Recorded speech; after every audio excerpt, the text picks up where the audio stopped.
তো আজকে আমি স্টার্ট করছি ভিডিওটা। মা আজকে উপরে মানে বৃহস্পতিবার যেহেতু পুজো দিতে গেছে, তো এই জন্য অনেক লেট হয়ে যাবে। তাই জন্য আমি তোমাদের সঙ্গে আজকে মা কি কি রান্না করেছে সবটা শেয়ার করে দিচ্ছি, ঠিক আছে? অল্প কিছুই রান্না করেছে আজকে, তো চলো তোমাদের দেখিয়ে দিই।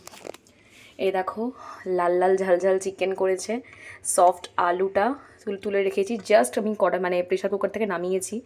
তো এই যে আলু অ্যান্ড চিকেন, ও জাস্ট অসাধারণ। আর এদিকে রেখেছে চিকেন কষা করেছিল, মানে এটা খাওয়ার আগে এটা দিয়ে আমরা খাই, তো চিকেন কষা রেখে দিয়েছে। আর হচ্ছে গিয়ে এদিকে উচ্ছে আলু ভাজা করেছে, আর এদিকে রাইস করেছে। সো আজকে বললামই যে একদম অল্প একটু রান্না করেছে, কারণ গরমে এমনিই পাচ্ছে না মানুষে রান্না বান্না করতে। আর আমাদের তো বলেছি আমি, এরিয়াটা মানে এই রান্নাঘরের আমাদের এরিয়াটা প্রচণ্ড গরম লাগে, তো এই জন্য মা অল্প রান্না করে এখন গেছে পুজো দিতে। তো পরের ভিডিওতে মা এসে আবার কথা বলবে। টাটা।